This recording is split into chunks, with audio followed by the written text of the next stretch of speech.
We've been doing this podcast for 75 episodes, okay? And for 75 episodes, I'd say every 10 episodes, Adriel has something negative to say about the music genre known as soca. Adriel just has an affinity towards soca. There's something about soca that he does not attract to, he does not relate to, and he does not appreciate. So I went out of my way and I found an influencer in this city that is doing great things, big things, and she has a positive spirit, mind, and heart. And I reached out to her. I reached out to this influencer and she reached out back and she said, I would love to chat about soca and hopefully change Adriel's perspective. And that's what we're doing here today. So I brought someone special and I'm about to intro her. And Adriel, I hope through this conversation, whatever pain that soca has brought to you, whatever heartache that soca has brought to you, we can get over that and see a new age. Because it's still very early in 2025. You're doing the Lord's work. All right. We've been waiting a long time to introduce our guests, and this is the time to do so. I want to introduce a very, very special guest within the city, Selena Love Soca. Can you introduce yourself and talk to the people?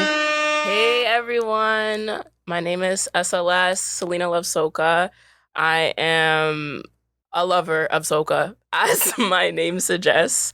My goal is kind of just to, push soca to the world, push Caribbean culture to the world, show everybody, what soca and especially Carnival, Carnival in Toronto, Caribana, that's my thing as well. I love pushing Carnival because there are so many people within the space that don't get the love and the shine that they deserve. And I think that it is my job because, I didn't grow up in the Carnival space, but I have a love for it. I've developed a love for it. It wasn't always there.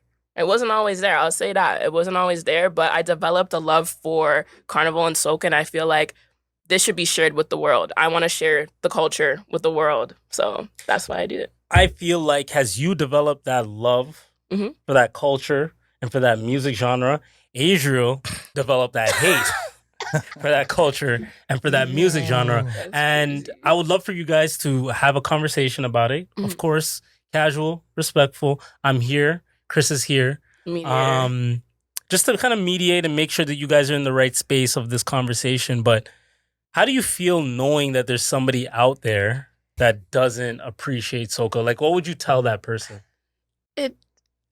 Have you really listened to soca? Have you really listened before it tried? How do you define really listen? Have you sat down and listened to some soca? Like a soca album? Absolutely okay, not. No, not like an album. Have you ever just put it on? Or do you go to events that has soca playing? I've definitely been to events where soca is playing. That's the only time I listen to soca. Okay, first question. Do you attend Caribana? Yeah, not every year, but I go when I can. What does your partner think about the fact that you don't like soca? I actually don't think we've ever talked about it. So if she does watch this is going to be news to her. But I think soca has its place. It's not a everywhere type of thing. I don't need to be hearing soca when I'm in Farm Boy getting my groceries, But there's a certain place where soca can work. But I think it doesn't work everywhere. So you want to be listening to Gunman tunes in Farm Boy, is what you're saying? Personally, me... Because you're a dancehall lover, right? Because you said that. No, that's all above soca, but mostly I probably listen to R&B, indie, probably 80s pop more than I listen to dancehall and soca. But if you're choosing between dancehall and soca, it's dancehall every single time. You're allowed to have a preference. Of course. But what I don't like is when people just say, oh, I don't want to. Okay, you saying you don't want to hear soca when you're just out and about, that's crazy. Why not? Well, here's the thing is I haven't done the research on this. I'm not a mathematician. I'm not a mathologist. Okay. But I feel like soca is not good for your digestive system. What? So there's certain times where you're just you're just a troll. You're eating somewhere or you're out somewhere. Me and Ralph were at an event one time and they were playing soca when there was food around. And I said, your tummy is going to be turned up when you get home. not because of the food, but because you ate while soca was going on. You want something calm while you're eating. So do you feel like it's the high energy of it? It's just almost too much high energy. Okay. You know? Okay. And I think sometimes you need your brain to not be scrambled. You know, you want to think straight, you want to be relaxed, and I feel like soca can't do that for you. How do you feel about that? You are listening to the wrong soca. Like, there's so many subgenres of soca, okay? So soca is not just what you hear on the road. Like, there's so many different genres, subgenres, groovy soca, power soca. You have jab, which is my favorite because it's very energetic. Jab music. Jab sounds violent. It's okay. Well, I mean, we can get into jab, but jab I'd is rather not. no. It's very cultural. Like, it comes from Grenada. You have like the Dennery segment. You have like Can't hate it Lucian now. soca. You have soca that comes from all over and subgenres. You know, groovy soca is probably more your vibe then. You know what I mean? So is that soca that you can listen to in more of a casual? Yeah. Okay. Cool. Like, okay. I didn't know there was subgenres of soca. I thought it was Wow. So you learned I actually something. have no idea too. Man. That's Yeah. awesome. I was able to educate you guys. 100%. There you go. So, yeah. No, yeah, there's so many different like subgenres of soca. So you can't just chalk it up to, okay, I don't like soca because the energy is too high. Yeah, I think it is a bit of like, I feel like there are times when you just don't want that energy. And I think you're all right. I didn't know there were subgenres, so maybe mainstream soca is a problem. But I got two stories for you that really kind of encapsulate how I feel about soca. Okay. First thing, I used to be a part of the spin class when I was on my old gym. Love the instructor there. She was Jamaican, I already know this. but she played a lot of You did soca. soca size. She played a lot of soca in her class. And it was funny, the first day I was at class was probably one of the days after we talked about me not liking soca on the podcast. Yes. So I was telling her, I was like, remember that. it's so funny that this, the next day I'm doing the soca class, even though on the podcast we're talking about me not liking soca. And I said, you know what? Nobody's perfect. Everyone has their flaws. You know what I'm saying? We listen and we don't judge. But I'm going to help you guys out with this class and suggest some songs. So I suggested some dancehall songs to add to the mix. And, respectfully, once I did that, everyone in the class agreed that the class got much better. The soca itself was too much, but once it was a mix of the dancehall and the soca and a little hip hop, everything was rounded out. So maybe that's what it is. The soca on its own is just too much to handle. For you. Keyword. The class agreed with me. Okay, for you and others, but there's a whole community of people.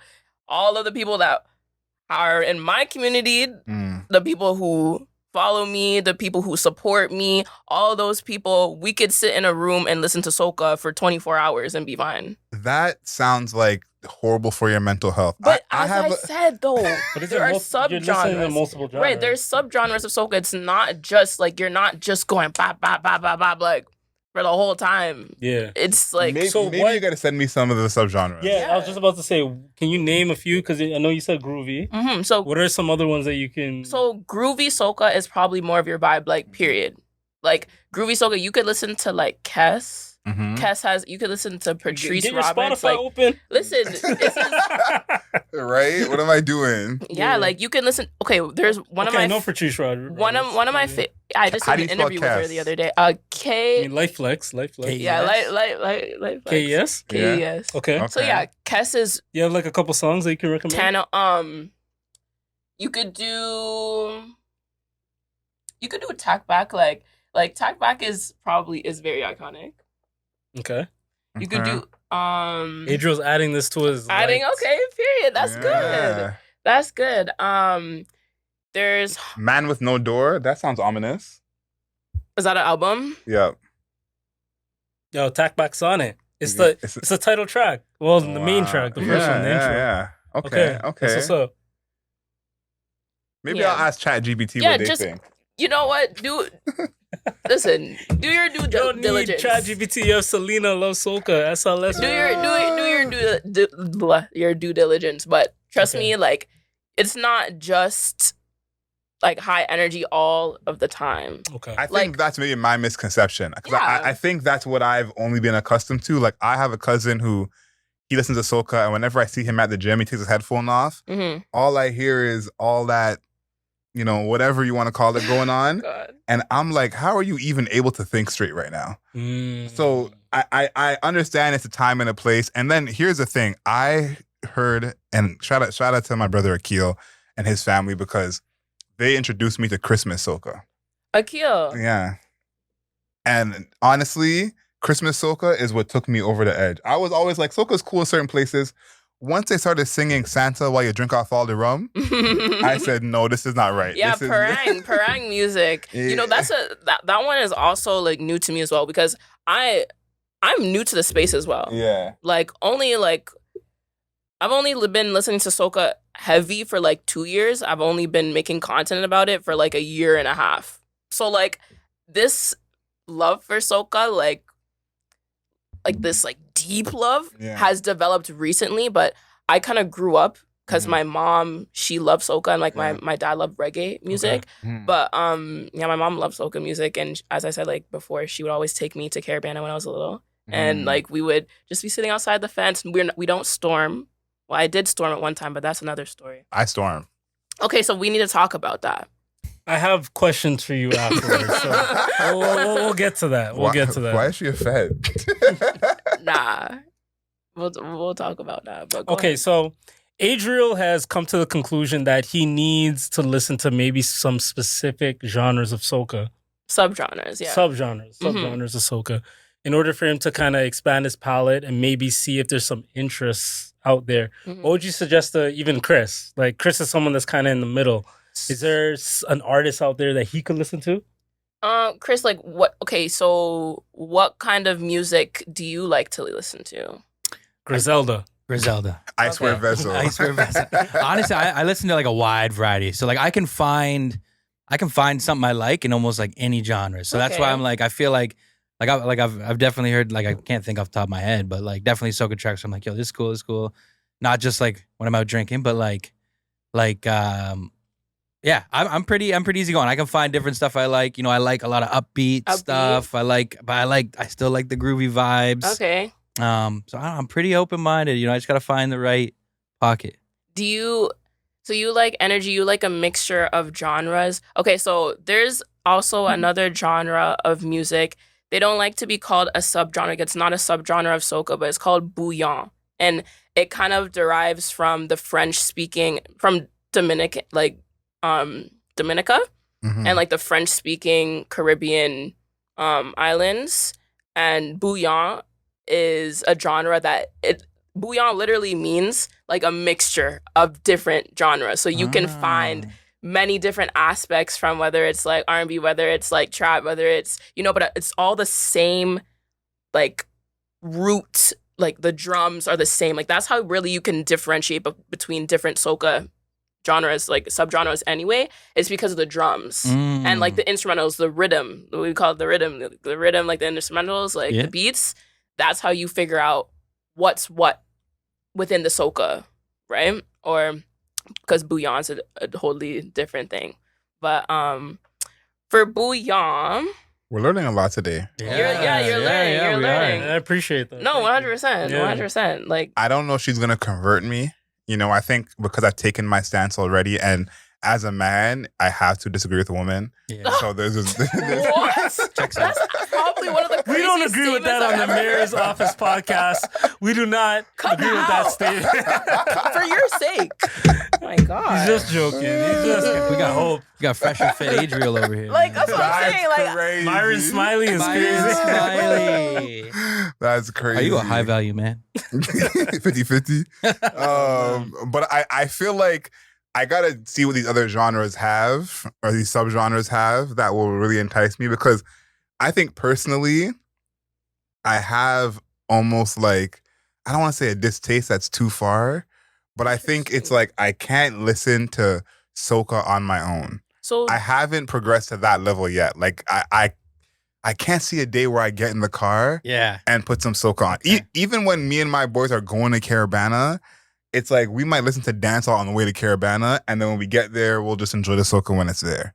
But you'll still enjoy the soca when it's there. Yeah. And I think, of course, the atmosphere helps with enjoying the soca. Like, I think soca makes me feel a type of way. Like when I hear soca, I see the sun.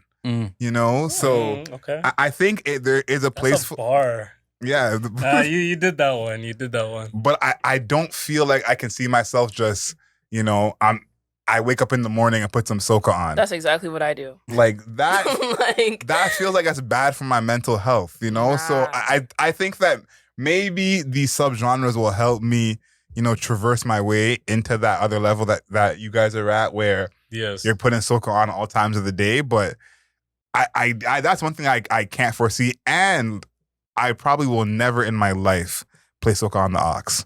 Like if you put me on the aux, a soca song will not be playing. Okay, so this is one thing I was gonna ask you. What would you rate like your waistline out of 10? Oh, 11. Pause, obviously. 11. 11. Yeah. As a dancehall and anti-soca. Oh, for sure, for sure. That's crazy. He's pelting waist. That's what he thinks. That's what he thinks. That's kind of crazy. No. You think you're pelting waist, but have you ever pelted waist before for real? Like, if you're not pelting waist to a soca song, because, like, no, I'm not in the field like that. There's some people who are having literal aneurysms in the middle of the dance floor. That is not me. Like, I'm not gonna have that stroke. But you can hold your own if you were to go to a yeah, like, you know what I'm saying. There's no one I'm afraid to dance with. You know, I'm not talking about daggering. You know. No, I'm talking about waistline. He said he's walking waist. Yeah, no, I'm not talking about daggering like either. Circular motions, not no joke motion. No, walk. Like when you go to Thai Express and they're walking up. Okay. Yeah. Okay. Daggering is a whole different thing. Listen, if you're still daggering at this point in your life, please. You need Jesus. At least we can agree on one thing. Yeah. Man, hit the round of applause for that. If you like that video or any other Mayor Media video, please be sure to subscribe, like, comment, and stay tuned if you want to see more.